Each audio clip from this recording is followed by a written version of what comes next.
So is there anything you're afraid of? Yeah, obviously. I don't want them to hurt my family. I don't want them to hurt my wife. I don't want them to hurt me, obviously, but Okay, that's a little lower on the list. now let's just talk about this for a little bit because I've seen what you've gone through.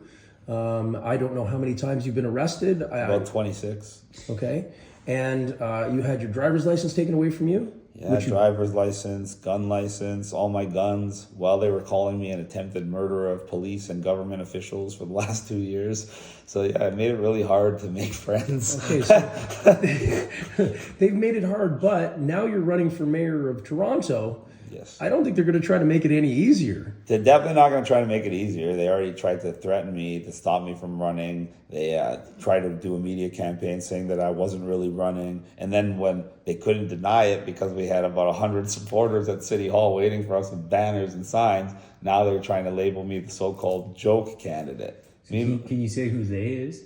They would be the establishment. Okay. All these people that you're seeing, they're all part of the same machine. Yeah. Like, look at it this way.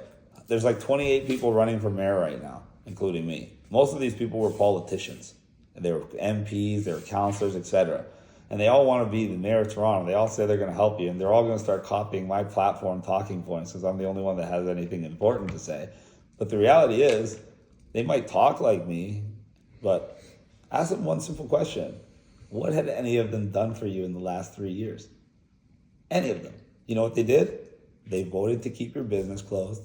They voted to lock you down. They voted to jab you. They voted for mandates, travel and otherwise. And they voted to give themselves multiple pay raises every single time. But what did they do to help you? Absolutely nothing. What are they going to do to help you now? Absolutely nothing. They want to replace John Tory with another cookie cutter candidate who's just a figurehead for the mayor who's going to implement their agenda. And their agenda is going to be the 15-minute city, the personal carbon allowance, and this crazy transgender agenda for the children. And I would like to put this out there too.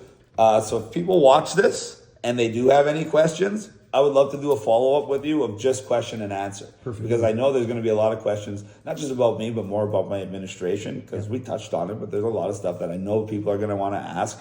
And the more questions I get, the more on the pulse of Toronto I will be.